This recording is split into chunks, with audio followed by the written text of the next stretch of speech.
ঢাকার পরিবহন সেক্টর থেকে প্রতিদিন ১,৬৫,০০,০০০ চাঁদা তোলা হতো। এবার সমগ্র দেশের কথা ভাবুন।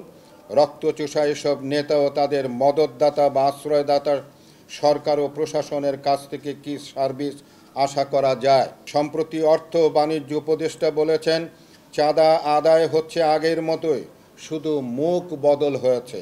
আমরা প্রতিটি সরকারের কাছে রোড ক্র্যাশ মুক্ত বাংলাদেশ গড়ার বিষয়ে আমাদের লব্ধ জ্ঞান পরিকল্পনা তুলে ধরেছে, কিন্তু প্রতিটি সরকারের ভেতর ঘাপটি মেরে থাকা পরিবহন মালিক, শ্রমিক সংগঠনের নেতাদের দাপটে একটা পর্যায়ে সরকার অসহায় অথবা কম্প্রোমাইজ করেছে।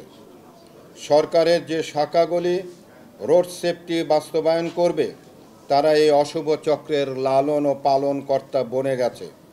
ফলে কাঙ্ক্ষিত অগ্রগতি হয়নি, যতটুকু হয়েছে তার বেশি হয়েছে দুর্নীতি। সাম্প্রতিক একটা উদাহরণ দেই। জুলাই ছাত্র জনতার অভ্যুত্থানে মেট্রো রেলের মিরপুর ও কাজীপাড়া স্টেশন ক্ষতিগ্রস্ত হওয়ার পর দেশবাসীকে জানানো হলো কমপক্ষে 1 বছর সময় লাগবে এই দুটি স্টেশন চালু হতে এবং আনুমানিক প্রায় 100 কোটি টাকা খরচ হবে। বর্তমানে অন্তর্বর্তীকালীন সরকার দায়িত্ব নেওয়ার পর মাত্র 2 মাসের মাথায় কাজীপাড়া স্টেশনটি চালু করা সম্ভব হয়েছে অনেক কম খরচে।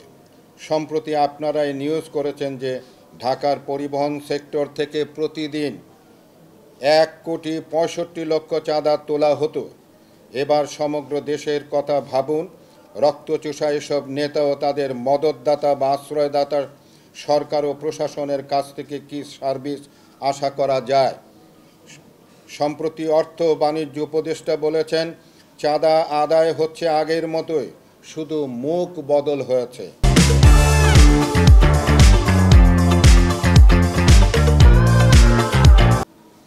তাই যদি হয় তাহলে সড়কে শৃঙ্খলা আদৌ ফিরবে কিনা আমরা শঙ্কিত।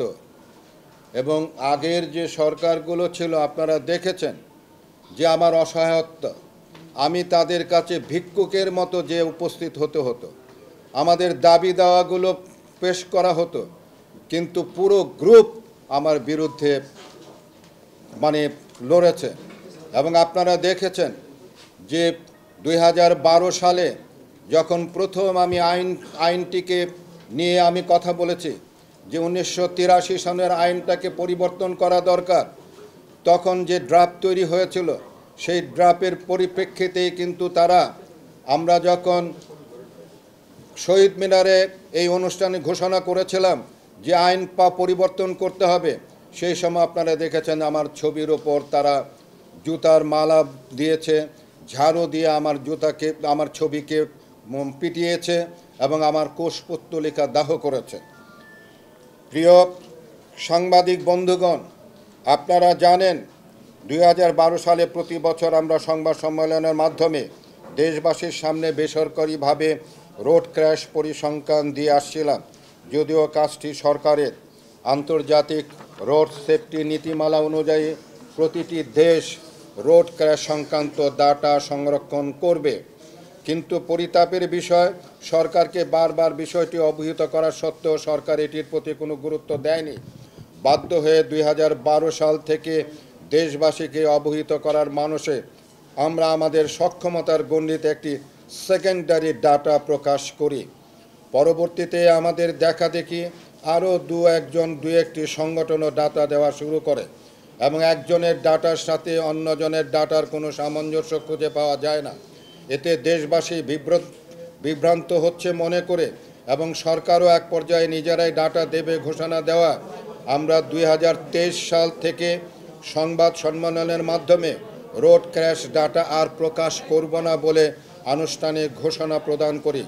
তবে সরকারের একটি আন্তর্জাতিক ডাটা সিস্টেম থাকা উচিত বলে আমরা মনে করি। এখনো পর্যন্ত সেটি সরকারিভাবে সেই ডাটা সিস্টেম এখনো পর্যন্ত তৈরি হয় নাই।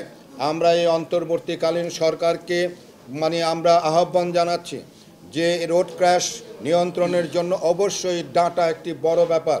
এই ডাটা ব্যাংক তৈরি করার জন্য আমরা তাদের কাছে আহ্বান করছি।